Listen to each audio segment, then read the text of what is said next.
देखिए, बीजेपी ने प्रयास तो बहुत किया सिखों के लिए, जो हमारे प्राइम मिनिस्टर मोदी जी ने कर दिया। आज तक किसी प्राइम मिनिस्टर ने नहीं किया। वो बात अलग है कि पंजाबी मान नहीं रहे इनके। अगर यही कोई पंजाबी प्राइम मिनिस्टर करता तो ये उसके पाँव धो धो के पीते। सीधी सीधी बात है, मैं तो बार बार यही कहता हूँ कि पंजाब गवर्नमेंट के शेल्टर के नीचे ये क्रिश्चियन जो धर्म है, जो पिछले सालों में 15 सालों में बहुत बड़ा फूला और बड़ा फूल रहा भी है। मेरे हिसाब से एक साल में ये हमारे पंजाब का 20% आबादी वो क्रिश्चियन बन चुकी होगी, क्योंकि वो सहूलतें देते हैं। थोड़ा सा ड्रामा चल रहा है, सहूलतें चल रही हैं, तो जब जो कोई हमारे लोगों को कुछ देगा, ऑलरेडी लोग उनकी तरफ जाएंगे, झुकाव होगा ही होगा। तो बाहर से भी लोग आ रहे हैं कन्वर्जन करने के लिए। हमारे जलंधर में बहुत बड़ा डेरा है, मोहाली में है, लुधियाना में भी बन चुका है। इन्होंने तो अपने सारे पंजाब के सभी जिलों में, डिस्ट्रिक्ट में अपने अपने डेरे बना लिए हैं इन्होंने, और सीरियल वाइज काम हो रहा है। सरकारें आंखें मूंद के इसको देख रही हैं। भगवंत मान जी आए हैं, हमारे नए सीएम बने हैं। बड़ी उम्मीदें हैं हमें उनसे कि हो सकता है कि वो इस पे रोक लगा लें, क्योंकि जो श्रोमणी कमेटी है, श्रोमणी कमेटी इस पे रोक नहीं लगाएगी, क्योंकि श्रोमणी कमेटी का जो ऊपर उनके बैठे हैं, श्रोमणी अकाली दल बैठा है और बादल परिवार बैठा है, वो इनको बढ़ावा दे रहे हैं कि बढ़ो फूलो। नमस्कार दोस्तों, मैं हूं सरपंच मीका गिल, पंजाब यूथ फेडरेशन से, और आप देख रहे हैं डू पॉलिटिक्स। ये जो 2022 में आम आदमी पार्टी की सरकार आई है, पिछली सरकारों, जितनी भी सरकारें बनी हैं पिछले समय में पंजाब में, कभी भी इतनी मेजोरिटी से, इतनी ज़्यादा सीटों से ये कोई सरकार नहीं बना पाया। इतना लोगों ने अच्छा रुझान नहीं दिया। एक तरफा का मुकाबला पंजाब के लोगों ने विश्वास जताकर आम आदमी पार्टी के ऊपर किया है। इनके लोगों, जो पिछली सरकारें थी, उन्होंने ज़्यादा लोगों को तंग ही इतना कर लिया कि जो हमारे मुद्दे थे पंजाब के, बेरोजगारी, नशा, गुरु साहब की बेअदबी, महंगाई, और हमारे जो कोई भी बिजली ज़्यादा महंगी हो गई, जो हमारी रूटीन की चीज़ें थी, जैसे कि डीजल के ऊपर अगर सेंटर सरकार तो अपना टैक्स लगाती है, जो पंजाब गवर्नमेंट अलग से टैक्स लगाती है।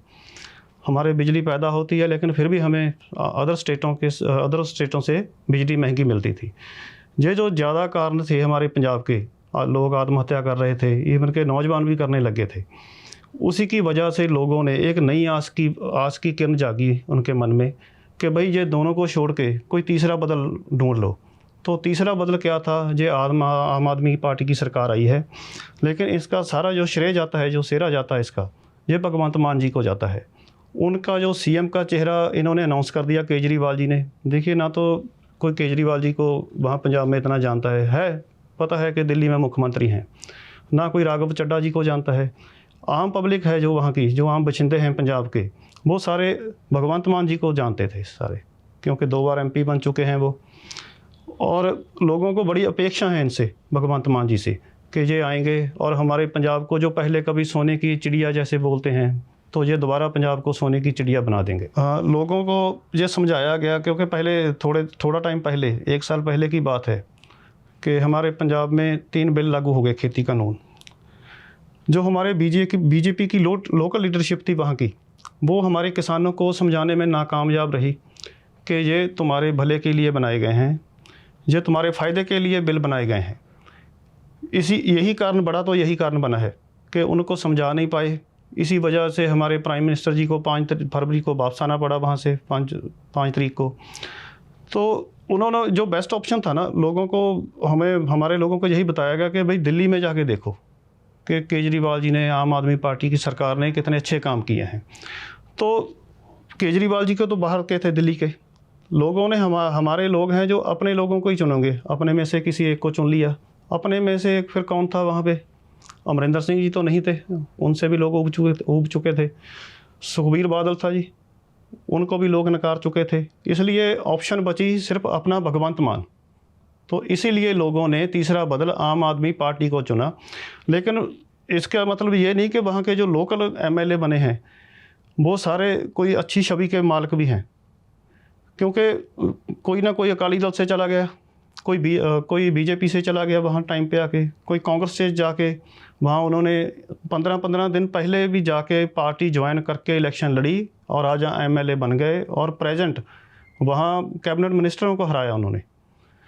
तो ये हमने सिर्फ हमारे लोगों ने वहाँ सिर्फ अपने में से किसी को चुन लिया, अपने लोगों में से चुन लिया, किसी बाहर वाले को नहीं चुना। तो भगवंत मान उनकी सबसे बड़ी बेस्ट ऑप्शन थी उनके लिए। पिछले समय में जितनी बीजेपी सिर्फ 17 सीटों पर इलेक्शन लड़ती आई है, और वो जो 17 सीटें थी बीजेपी के पास, वो सारी हिंदू चेहरे को मिलती थी। क्योंकि बेसिकली एक जो हमारे पंजाब में या किसी के दिमाग में भी है कि जो बीजेपी पार्टी है जो एक हिंदू चेहरा है, तो जैसा देश वैसा वेश, ये बात बीजेपी के भेजे में पता नहीं क्यों नहीं आई, इनके दिमाग में पता नहीं क्यों नहीं आई। क्योंकि पंजाब है, वहाँ ज़्यादातर तो पंजाबी बसते हैं ना, तो क्यों ना उन्होंने वहाँ पंजाबी जो उनके लीडर थे उनको उनके अप्रोच क्यों नहीं की उन्होंने। ये बहुत बड़ी कमी थी कि इनके पास, बीजेपी के पास बड़े सिख चेहरे नहीं थे।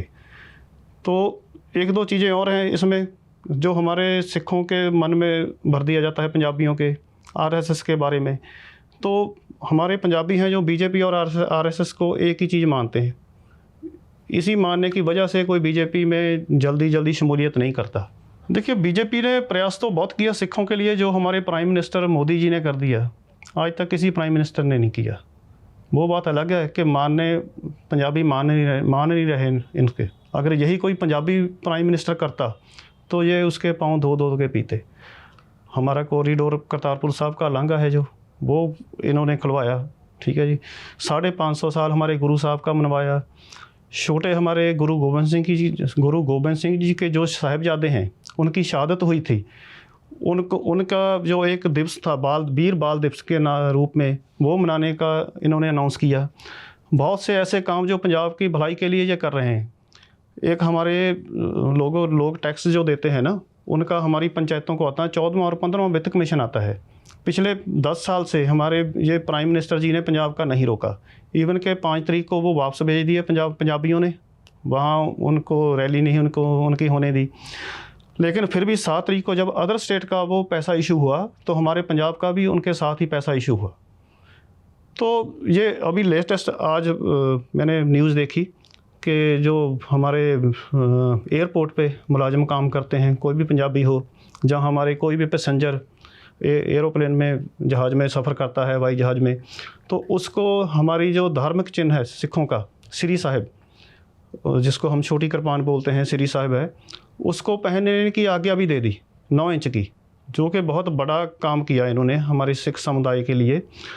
लेकिन ये चीज़ें हैं जो पंजाब में जो वहाँ की लोकल लीडरशिप थी, वो हमारे लोगों तक पहुँचा नहीं सकी। इसकी बड़ी वजह ये है। पंजाब के जो मुद्दे शुरू से हैं, पहले तो बेरोज़गारी बहुत बड़ा मुद्दा है। हमारे नौजवान वहाँ बेरोज़गार फिरते हैं क्योंकि कोई सरकार उन्हें नौकरी नहीं देती। नौकरी पैदा ही नहीं हो रही हमारे पंजाब में। जितनी भी इंडस्ट्री थी सारी हमारे पंजाब से शिफ्ट होके बदी हिमाचल में चली गई, कुछ वापस गुजरात में चली गई। अगर कुछ लोग हमारे पंजाब में आते भी हैं तो पता नहीं, कुछ किसानों की कह सकता हूँ, या कोई पंजाब विरोधी लोगों की बात मैं कह सकता हूँ कि उनके जो वो वेयर हाउस बनाते हैं, जहाँ कोई अपने गोदाम बनाते हैं, या कोई बिजनेस शुरू करना चाहता है, अपने मॉल बनाते हैं, उनको घेर के बैठ जाते हैं। अरे भाई, ये अडानियों का है, ये अंबानियों का है, ठीक है। अब ये किसान आंदोलन शुरू हुआ हमारे, तो कम से कम हमारे 40,000 जो नौजवान थे, ये इनके गोदामों में, इनके मॉल में काम करते थे, सारे उस टाइम ये बंद हो गए। उन्होंने अपनी इंडस्ट्री वापस ले ली, गोदाम वापस ले गए, मॉल अपने बंद कर दिए इन्होंने। हमारे 40,000 बेरोज़गार नौजवान हैं जो बेरोज़गार हो गए। पहली तो यही बड़ी बात है कि बेरोज़गारी है हमारे, और दूसरी हमारे नशा। पिछली किसी भी सरकार ने, चाहे वो कांग्रेस की सरकार थी, 5 साल कांग्रेस रहे, 10 साल पहले अकाली दल रहे, श्रोमणी अकाली दल के जो राजकाल था उसमें ये नशे ज़्यादा बड़े फूले, तो उन्होंने नथ नहीं डाली इनको, कोई इनको ख़त्म करने का प्रयास नहीं किया। उसी मुद्दे पे और गुरु साहब की हमारे बेअदबी हुई, गुरु ग्रंथ साहिब जी के अंग फाड़ के गलियों में खिलारे गए।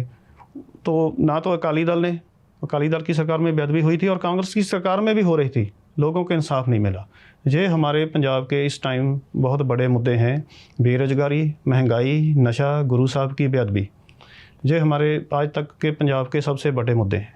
एक पंजाब में हमारे और बहुत बड़ा मुद्दा है रिजर्वेशन का। जो रिजर्वेशन है ये कई स्टेटों में 60 से 70% आबादी के हिसाब से दी गई है। तो हम भी चाहते हैं, हमारा यूथ जो चाहता है कि जो ये रिजर्वेशन है हमारे पंजाब में भी लागू हो, हमारे आबादी के हिसाब से लागू हो।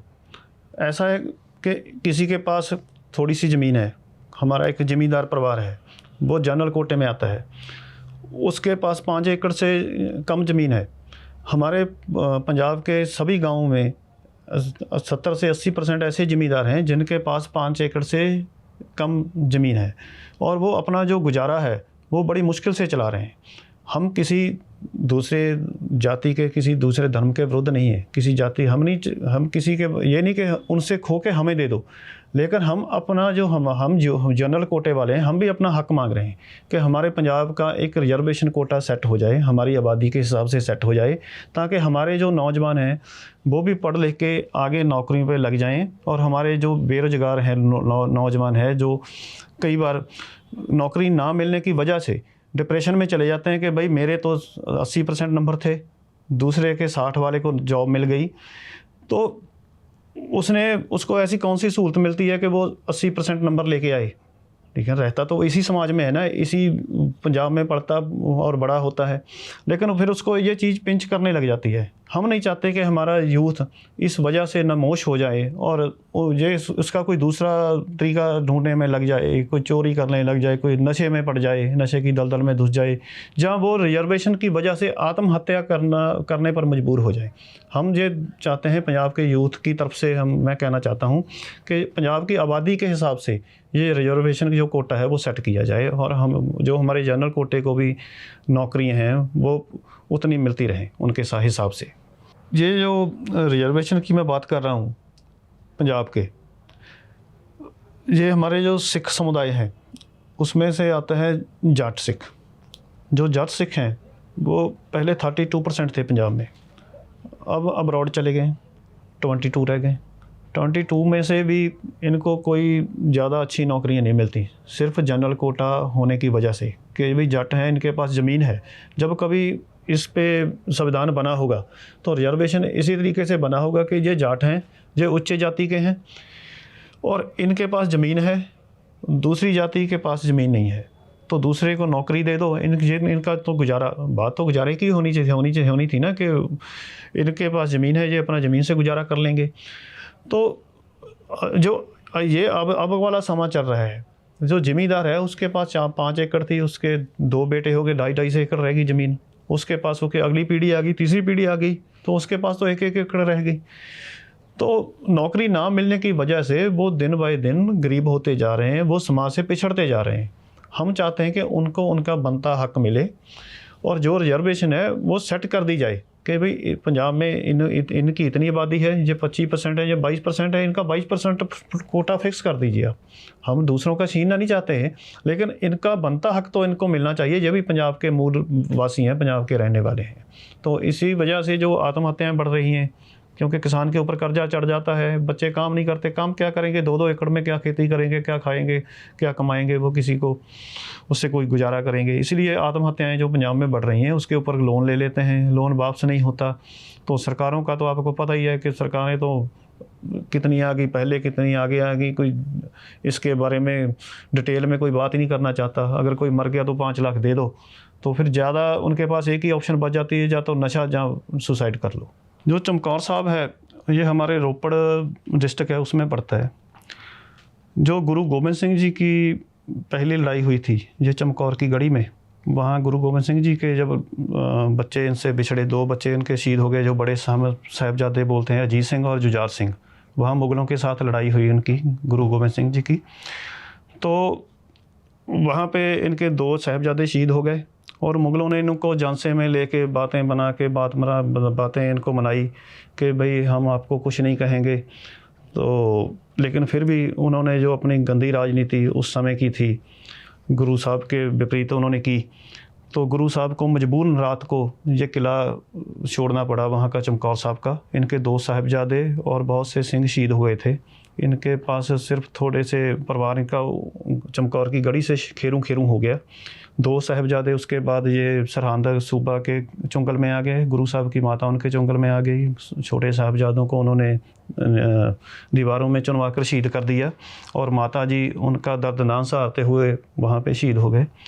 तो चमकौर साहब की जो गढ़ी है वहाँ का इतिहास यही है कि हमारे गुरु गोबिंद सिंह जी के वहाँ पर परिवार खेरूं खेरूं हुआ और जो बड़े साहिबजादे हैं वहाँ पे शहीद हुए। चमकौर साहब में चर्च काफ़ी बड़ा बना हुआ है और वहाँ से आगे वो छोटी छोटी शाखाओं में काम करते हैं। उसका जो ओपनिंग सेरेमनी थी वो हमारे चरणजीत सिंह चन्नी जो हमारे कांग्रेस के सीएम थे थोड़े दिन पहले, और पंजाब प्रदेश कांग्रेस कमेटी के जो प्रेसिडेंट हैं नवजोत सिंह सिद्धू, उन्होंने दोनों ने किया था। और सीधी सीधी बात है, मैं तो बार बार यही कहता हूँ कि पंजाब गवर्नमेंट के शेल्टर के नीचे ये क्रिश्चियन जो धर्म है जो पिछले सालों में 15 सालों में बहुत बड़ा फूला और बड़ा फूल रहा भी है। सबसे बड़ा मुद्दा आज बन चुका है जी, हमारी सिख कौम है जो वो डे बाय डे ख़त्म हो रही है। उसकी सबसे बड़ी वजह है हमारी श्रोमणी कमेटी, क्योंकि बेसिकली जो श्रोमणी कमेटी है वो श्रोमणी अकाली दल के अधीन है। जो श्रोमणी दल अकाली दल है वो सरदार प्रकाश सिंह बादल और सुखबीर सिंह बादल का जो परिवार है उनके अधीन है। ऊपर से हैंडल वो करते हैं श्रोमणी अकाली दल को, नीचे जो श्रोमणी कमेटी है ये हमारे सिख समुदाय की सबसे बड़ी जो सिख कमेटी है जो हमें सिखों को रिप्रेजेंटेटिव करती है। लेकिन ये कोई प्रयास ही नहीं कर रहे, कुछ भी नहीं, बस जो कुछ ऊपर बादल परिवार कहता है ये वही करती है। सिर्फ इनका काम है गुरु घरों पे हमारे कब्जा रखना, जमाए रखना। बस हमारे बच्चों को एजुकेशन नहीं दे रही है फ्री, हमारे जो गरीब सिख हैं उनके ये घर नहीं बना रही। बस यही बात है, ईसाई कर रहे हैं, क्रिश्चियन कर रहे हैं, वो कर रहे हैं। तो हमारा जो सिख है ऑलरेडी उनकी तरफ हमारे सिखों का झुकाव ज़्यादा बढ़ता जा रहा है उनकी तरफ। सीधे सीधे ये हमारे श्रोमणी अकाली दल श्रोमणी कमेटी इसकी जिम्मेदार है। 10 साल पहले ये 2% था हमारे पंजाब में, जो क्रिश्चियन समुदाय के लोग थे 10% थे, 2%। लास्ट में ये 10% हो गए लास्ट ईयर तक। मेरे हिसाब से जैसे ये हमारे पहले फॉर्मर सीएम चन्नी जी थे वो भी वहाँ जाके हालेलुया कहते थे, सुखबीर बादल जी भी जाके वहाँ क्रिश्चियन समारोह में जाते थे। चन्नी जी ने तो वो राजपत्री समारोह भी बनाए हमारे क्रिश्चियनों के 111 दिनों ने, ये भी इन्होंने बहुत बड़ा काम किया। और जिस हिसाब से कन्वर्जन ज़्यादा हो रहा है मेरे हिसाब से 1 साल में ये हमारे पंजाब का 20% आबादी वो क्रिश्चियन बन चुकी होगी, क्योंकि वो सहूलतें देते हैं। थोड़ा सा ड्रामा चल रहा है, सहूलतें चल रही हैं, तो जब जो कोई हमारे लोगों को कुछ देगा ऑलरेडी लोग उनकी तरफ जाएंगे, झुकाव होगा ही होगा। कन्वर्जन हमारे गुरु साहबों ने अपनी सारी ज़िंदगी लगा दी हमें वहमों भरमों में से दूर करने के लिए। गुरु नानक देव जी से शुरू होकर गुरु गोबिंद सिंह जी तक, उससे आगे हमारे 11वें गुरु हैं श्री गुरु ग्रंथ साहब जी। उसमें भी बार बार हमें समझाया गया, लिखा गया है गुरबाणी में कि किसी भी ये जो कर्मकांड है इनसे दूर रहो, ठीक है, वहमों भरमे में मत फंसिए। यही वो करते हैं। एक औरत आती है, उसको व्हील चेयर पे लेके आते हैं, कुछ मंत्र पढ़े जाते हैं वहाँ उनकी तरफ से, तो उसको कहते हैं उठ, खड़ी हो जा। उठती है, वो भंगड़ा डालने लग जाती है।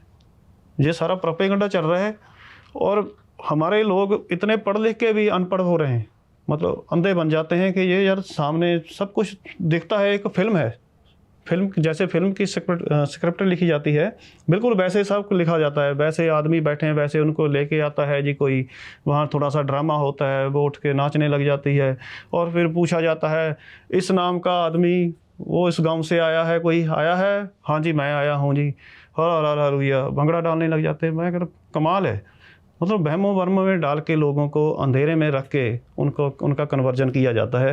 अगर कोई थोड़ा सा वहाँ से थिड़कना चाहता है, कोई वापस आना चाहता है, तो उनको लालच दे दिया जाता है कि तेरा मैं मकान बना दूंगा, तेरे बच्चों को पढ़ा देंगे हम। तो ये चल रहा है, इसी वजह से ये हो रहा है। मैं लास्ट यूपी में गया, यहाँ मनियारखेड़ा गाँव है रामपुर ज़िले के पास, रामपुर ज़िला है यूपी का, वहाँ मनियारखेड़ा गाँव है। वहाँ काफ़ी आबादी कम से कम 600-700 लोग हैं वहाँ के जो कन्वर्ज हो चुके हैं, क्रिश्चियन बन चुके हैं। वहाँ उनकी एक मेरा दोस्त बन गया था वहाँ कोई, उसकी लड़की थी, वहाँ ही स्कूल में पढ़ी और आगे उनको ले गए 10,000 सैलरी दे के कन्वर्जन करने के लिए। लेकिन वहाँ जो आए हुए थे वो केरला से आए हुए थे। तो बाहर से भी लोग आ रहे हैं कन्वर्जन करने के लिए। हमारे जलंधर में बहुत बड़ा डेरा है, मोहाली में है, लुधियाना में भी बन चुका है। इन्होंने तो अपने सारे पंजाब के सभी स्टेट ज़िलों में, डिस्ट्रिक्ट में अपने अपने डेरे बना लिए हैं इन्होंने, और सीरियल वाइज काम हो रहा है।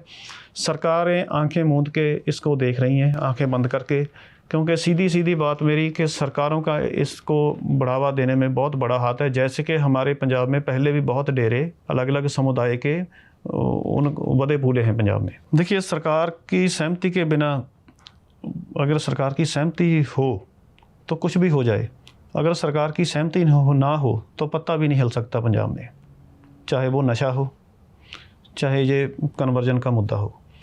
पिछली जो सरकारें थी, मैंने पहले भी कहा कि सुखबीर बादल जी जा रहे हैं, चरणजीत चन्नी जी जा रहे हैं, नवजोत सिद्धू जी जा रहे हैं, अगर ये इतने बड़े बड़े लीडर उनको शेल्टर कर रहे हैं तो वो जो ये धर्म है जो बढ़ फूल रहा है। देखो, मैं किसी धर्म के विरुद्ध नहीं हूँ, हमारी तो गुरबाणी में अलग अलग पंक्तियाँ लिखी हैं, और अव्वल अल्लाह नूर पाया कुदरत के सब बंदे, एक नूर ते सब जग उपजया कौन भले को मंदे। हमारी तो गुरबाणी हमें बार बार कहती है कि तुम ये धर्म की लड़ाई मत करो, क्योंकि वैसे भी हमें पंजाबियों को हमारे पंजाब में खास करके हमें धर्म के जाल में उलझाया जा रहा है। लेकिन जब कोई सिख अपना धर्म छोड़ के ईसाई बनता है, हमें दुख तो होगा, हमें बहुत दुख हो रहा है इस बात का, लेकिन सरकारों की सहमति के बिना ये दूर नहीं होगा। अगर सरकारें इन पे रोक लगाना चाहे, अब भगवंत मान जी आए हैं, हमारे नए सीएम बने हैं, बड़ी उम्मीदें हैं हमें उनसे कि हो सकता है कि वो इस पे रोक लगा लें, क्योंकि जो श्रोमणी कमेटी है, श्रोमणी कमेटी इस पे रोक नहीं लगाएगी, क्योंकि श्रोमणी कमेटी का जो ऊपर उनके बैठे हैं, श्रोमणी अकाली दल बैठा है और बादल परिवार बैठा है, वो इनको बढ़ावा दे रहे हैं कि बढ़ो फूलो। क्योंकि हमारे जत्थेदार जी ने एक बयान दे दिया, ये अभी इलेक्शन हारने के बाद जब अकाली दल की सरकार चली गई, अकाली दल के कैंडिडेट हार गए, इवन के बादल परिवार भी हार गया, तो हमारे अकाल तख्त साहब के जो जत्थेदार ज्ञानी हरप्रीत सिंह जी हैं, उन्होंने 2 दिन पहले एक स्टेटमेंट दिया कि श्रोमणी अकाली दल सिखों की संस्था है। वो तो कहेंगी, जो अकाल तख्त का जत्थेदार है उसको तनख्वाह देती है हमारी श्रोमणी कमेटी, तो श्रोमणी कमेटी किन की नौकर है? बादल परिवार की। तो अकाल तख्त साहब के जत्थेदार किन के नौकर हुए? बादल परिवार के। मैं ये मीडिया पे शरेआम कह रहा हूँ, जो तनख्वाह देगा मेरा नौकर होगा तो जो मैं कहूँगा वो वही बोलेगा ना, उसकी अपनी तो ज़मीर ख़त्म हो जाती है। तो श्रोमणी कमेटी इसको रोकने का कोई प्रयास नहीं कर रही। अगर हमारे बच्चों को फ्री एजुकेशन दे, बहुत कुछ है श्रोमणी कमेटी के पास, एक पंजाब सरकार के पैरेलल सरकार चला रही है वो अपनी। अगर किसी की सरकार ना हो, अकाली दल की सरकार ना हो, तो भी अकाली दल ख़त्म नहीं होता, क्योंकि उनके पास श्रोमणी कमेटी होती है। तो वो इनको रोक ही नहीं रही किसी तरीके, ना श्रोमणी हमारी सिखों की कोई संस्था रोक रही है इनको, ना हमारी कोई सरकारें रोक रही हैं। हमें ये भगवंत मान जी हमारे सीएम बनेंगे तो 2 दिन में उन्होंने शपथ लेनी है, हमें पूरी उम्मीद है कि वो इनके ऊपर रोक लगाएंगे। देखिए, जो पंजाब में हमारे सिखों को कन्वर्ट करते हैं अपने धर्म में, क्रिश्चियन बनाते हैं, हम पहले माइनॉरिटी में हैं पहले से ही। हमने कभी इनके जो स्टेटें हैं केरल में जाके, हमने कभी वहाँ जाके किसी को नहीं कहा कि तुम सिख बन जाओ। हमारे ऊपर सवाल उठते हैं, लोग हमारे ऊपर सवाल उठाते हैं कि ये माइनॉरिटी में हैं और आप इनके ऊपर इल्ज़ाम लगा रहे हो कि ये आपको सिख को आपको क्रिश्चियन बना रहे हैं। लेकिन हम इल्ज़ाम नहीं लगा रहे हैं, हम तो पहले से माइनॉरिटी में हैं, हम इनके ऊपर इल्ज़ाम कैसे लगा सकते हैं? लेकिन सच्चाई यही है कि हमारे जो सिखों को ये कन्वर्ट करके क्रिश्चियन बना रहे हैं, ये सच्चाई है, बहुत बड़ी सच्चाई है। लेकिन हमने इनके कभी केरला में जाके या किसी इनकी और स्टेट में जाके इनको कभी कन्वर्ट नहीं किया कि भैया आप सिख बन जाओ, क्योंकि हम अपने धर्म को किसी को लालच दे के हमारे अपने धर्म में शामिल नहीं करवाना चाहते। हमारा धर्म अलग है, हम एक अकाल पुरख वाहिगुरु को मानने वाले हैं। हमें ये सिखाया नहीं गया हमारे धर्म में कि किसी को ज़बरदस्ती या किसी को लालच दे के अपने धर्म में तब्दील करो। लेकिन हमारे तो लोग जा रहे हैं ना, उनको तो ये लालच दे दे के कन्वर्ट कर रहे हैं। तो हमें इसी बात का बहुत बड़ा दुख होता है जब भी हम ये होता देख रहे हैं, कन्वर्जन होता देख रहे हैं। इसमें एक मैं और बात एडिशन करना चाहता हूँ कि जो ये आम आदमी की पार्टी की सरकार बन गई पंजाब में, अगर हमारा जो पंजाब का यूथ है, मैं भी पंजाब यूथ फेडरेशन का प्रेसिडेंट हूँ पंजाब का, हमारी एक संस्था है, हम भी यूथ को अवेयर करते रहते हैं अलग अलग तरह से। लेकिन इसके बारे में बहुत बड़ी तादाद पे हम लोगों को अवेयर करते हैं कि भाई ये कन्वर्जन हो रहा है। अब अगर हमारे पंजाब के इस बार यूथ ने बदलाव चाहा तो पंजाब में आम आदमी पार्टी की सरकार बन गई, ठीक है जी। तो आम आदमी पार्टी की सरकार तो बन गई, लेकिन सरकार भी इसको रोक नहीं पाएगी। सरकार के बस में नहीं है इसको रोकना, क्योंकि ये बहुत बड़ी तादाद में हो रहा है। अगर ये कोई इनको रोक सकता है, हमारा पंजाब का यूथ रोक सकता है, हमारा जो सिख भाईचारा है ये इनको रोक सकता है। अपने लोगों को अवेयर करे, अपने लोगों का साथ दे। तो अलग अलग तरीके हैं इनको रोकने के, लेकिन हमारे पंजाब के यूथ में बहुत बड़ी पावर है। उन्होंने इतना बड़ा बदलाव ला दिया पंजाब में कि 70 साल से जो पार्टियां काबिज थी पंजाब में, उनको बिल्कुल भी नकार दिया और एक नई पार्टी की सरकार बना दी, वो भी फुल मेजोरिटी में 92 सीटें देके। अगर हमारा पंजाब का यूथ, हमारी कोई बहन, हमारा कोई बुजुर्ग इस कन्वर्जन माफिया के ख़िलाफ़ हमारी सिक्खी को बचाने के लिए अगर हमारे से मिलके कोई काम करना चाहता है, हमें सुझाव देना चाहता है, तो मेरे पंजाब यूथ फेडरेशन नाम की संस्था है, उसके नंबर और उसके ट्विटर हैंडल वगैरह जो नीचे साथ में चल रहे हैं, उस पर मुझे प्लीज़ कांटेक्ट कीजिए। और हम एक प्लेटफार्म बना के, इसी प्लेटफार्म को आगे इसको और बढ़ा के जो हमारे सिख लोगों को, सिख समुदाय के लोगों को बचा सकते हैं। तो मैं सभी से आवेदन करूंगा, दोनों हाथ जोड़ के, कि वो हमारे साथ जुड़ें, अपने अच्छे सुझाव हमें दें, ताकि हम इसका टाकरा कर सकें और हम इसका मुकाबला अपनी संजीदगी से कर सकें, अपने सुझावों से कर सकें, लोगों को अपने मोटिवेट कर सकें कि हमारा धर्म है जो सिख धर्म है, ये बहुत बढ़िया धर्म है, इसको छोड़ के प्लीज़ आप मत जाइए। जो आपको चाहिए वो हम सिख देने के लिए आपको तैयार हैं। और एक बात मैं अपने सभी भाई बंधु से जो मैं कहना चाहता हूँ कि हमारे सिख कौम के ऊपर इससे पहले भी बहुत बड़े बड़े ख़तरे आए हैं। तो हमारे गुरु साहब ने भी उन ख़तरों का मुकाबला करते हुए अपनी कुर्बानियाँ दी। हमारे और योद्धाओं ने, वीरों ने, हमारे भगत सिंह जी ने हमें यादी दिलाई। इससे बड़े बड़े ख़तरे हमारे जो ये कन्वर्जन है, इससे बड़े बड़े ख़तरे हमारे पंजाब के ऊपर, हमारे सिख समुदाय के ऊपर आए हैं। हमारी सिख कौम ने इसका चढ़ती कला से इसका एकजुट होकर मुकाबला किया है। इन खतरों का, ये कोई खतरे बड़े नहीं हैं, कोई भी चीज़ बड़ी नहीं होती। अगर हम सिख सभी एकजुट हैं तो हम इसका मुकाबला बड़े अच्छी तरह से करेंगे और बड़ी नरमाई से करेंगे। ये हमने कोई खून खराबा नहीं करना, सिर्फ हमने अपने लोगों को समझाना है, उनको मोटिवेट करना है कि कैसे हमारा जो धर्म है बहुत ऊंचा और सच्चा धर्म है। हमारे गुरु साहब ने अपनी सारी ज़िंदगी लगा दी इस धर्म को पालने के लिए, हमें बताने के लिए। लेकिन सबे सांझी वाल सुदान कोई ना दिसे बाहरा जियो, हमें यही उपदेश दिया हमारे गुरु साहब ने। तो हम ये चाहते हैं कि हम सभी एकजुट होकर इसका मुकाबला करें, ताकि हमारे भाई जो सिक्खी को छोड़ के दूसरी तरफ जा रहे हैं, दूसरे धर्मों की तरफ जा रहे हैं, इस क्रिश्चियन धर्म की तरफ जा रहे हैं, वो ना जाएं।